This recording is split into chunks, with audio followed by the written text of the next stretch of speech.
नमस्कार, स्वागत है आपका। आप देख रहे हैं प्राइम उत्तर प्रदेश। मैं हूं आपके साथ अदिति मिश्रा।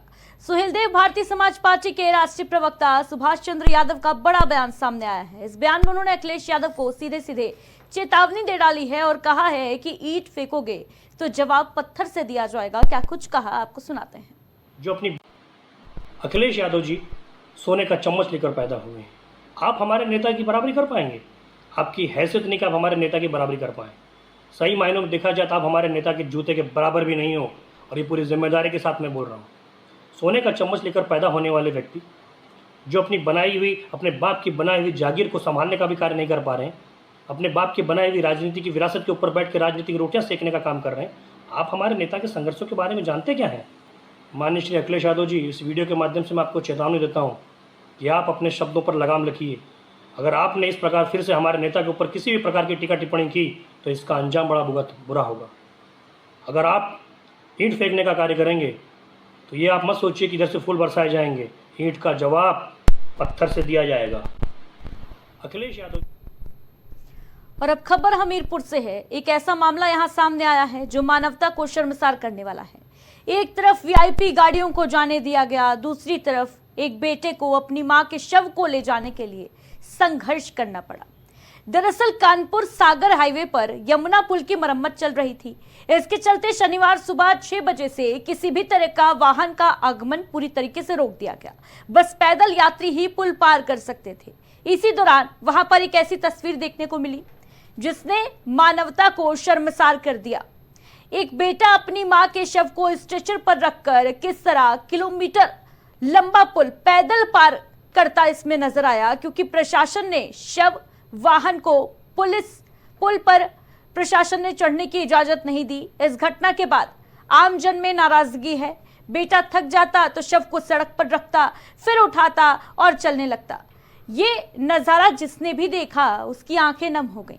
कैसे एक बेटा मां के शव को लेकर जा रहा है, लेकिन इलाज के दौरान लाचार सिस्टम की वजह से महिला की मौत हो जाती है और इसके बाद यमुना पुल के root patrolling officer Santosh Kumar को हटा दिया गया।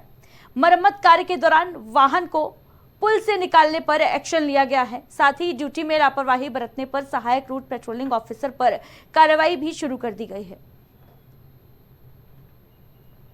तो हमीरपुर की ये तस्वीर देखिए, जहां मानवता जो है, इंसानियत जो है, उस पर एक बार फिर प्रश्न चिन्ह खड़े हो गए हैं और वहीं दूसरी तरफ सियासत भी गर्मा गई है। इस पूरे मामले में कार्रवाई का दौर जो है, कार्रवाई का जो सिलसिला है वो तो शुरू हो गया है, लेकिन ये तस्वीर चीख चीख कर बार बार ये प्रश्न करेगी कि आखिर मानवता कहां मर गई।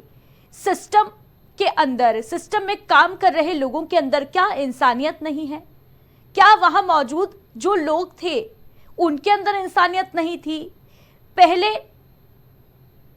एक बच्चा जो अपनी मां का शव लेकर जा रहा था, शव गाड़ी को यह कहकर रोक दिया गया कि मरम्मत कार्य चल रहा है। लेकिन आपको बताते चले कि इसी पुल से विधायक जी का काफिला गुजरा, अधिकारियों का काफिला गुजरा, लेकिन उस पर रोक टोक नहीं लगाई गई। लेकिन एक बच्चा देखिए किस तरीके से, ये एक बेटा, एक मां का बेटा जिसने अपनी मां खो दी। कितनी निंदा इस तस्वीर की जाए वो कम होगी। जब बेटा थक जाता था तो मां के शव को सड़क पर रखकर आंसू बहाता था, फिर लेकर चलने लगता था। और ये जो तस्वीरें हैं कहीं ना सिर्फ मानवता को शर्मसार कर रही हैं, बल्कि पूरे सिस्टम पर सवालिया निशान खड़े कर रही हैं।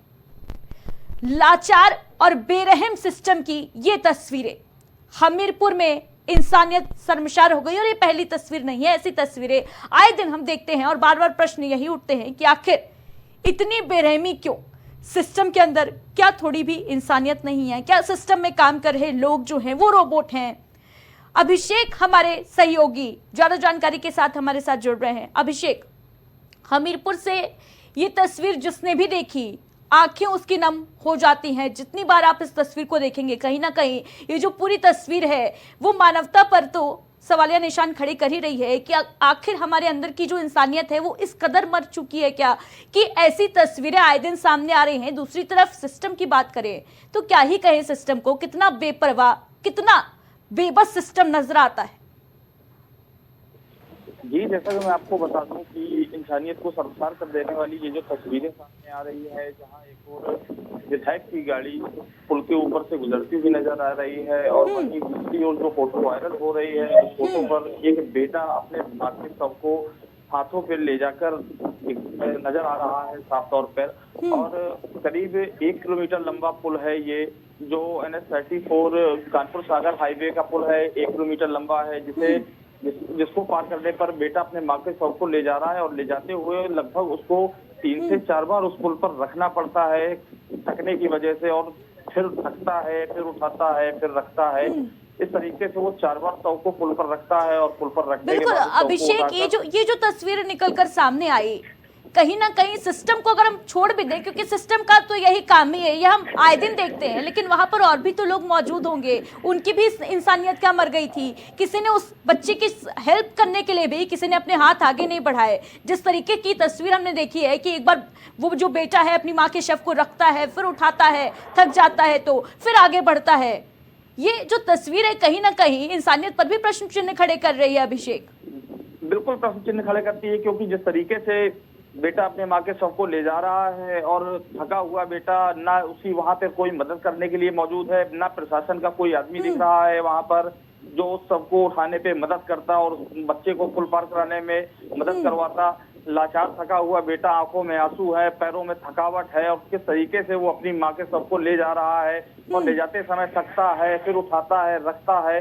कहीं ना कहीं ये मानवता को भी शर्मसार कर देने वाला वीडियो है जो कि सामने आ रहा है। वहीं इसी क्रम में जो जिलाधिकारी है, मामले को संज्ञान लेते हुए उन्होंने PNC जो प्रोजेक्ट मैनेजर है MP वर्मा, उनको कड़े निर्देश दिए, और उसी क्रम में जो कड़े निर्देश दिए, उसी क्रम में MP वर्मा द्वारा जो रूट चार्ज संभाले हुए थे, वहाँ पे जो मैनेजर थे उनको यहाँ से बर्खास्त कर दिया गया है, यहाँ से हटा दिया गया है और उनको कार्यालय ठीक है अभिषेक, क्योंकि ये माना जाए कि इस पूरे मामले में बहुत ज्यादा थू-थू हो गई, सिस्टम की सियासत गर्मा गई, इस वजह से अब कार्रवाई का दौर शुरू कर दिया गया। लेकिन सवाल अभिषेक ये बना रहेगा, ये कायम रहेगा कि एक पुल जिससे विधायक जी का काफिला गुजर गया, क्या आफत आ जाती प्रशासन को अगर एक बच्चा अपनी माँ के शव को वाहन से ले जाता तो? जी बिल्कुल, कहीं ना कहीं कोई बड़ी बात नहीं थी अगर 100 वाहन निकाल लिया जाता। जिस तरीके से वीवीआईपी एंट्री के तौर पर विधायक की गाड़ी पुल पर एंट्री करती है और उसके एंट्री करने पर सारी बैरिकेडिंग खोल दी जाती है। वहीं विधायक का कहना यह है कि जब मैं वहां से गुजरा तब 6:15 का समय हो रहा था, उस समय पूर्णतः पुल बंद नहीं किया गया था, जिस वजह से मेरी गाड़ी निकल गई वहां से। और मीडिया द्वारा 2 खबरों को जोड़ा जा रहा है, जो कि सब ले जाता हुआ बेटा जो फोटो वायरल हो रही है। विधायक का ये कहना है कि वो फोटो दोपहर समय की है, जिस तरीके से पुल पूर्ण रूप से बंद हो चुका था, जिस वजह से हो सकता है उनका कहना है कि अनुमति ना दी गई हो सब वाहन निकालने की। ठीक है, तमाम जानकारी के लिए बहुत बहुत शुक्रिया आपका अभिषेक।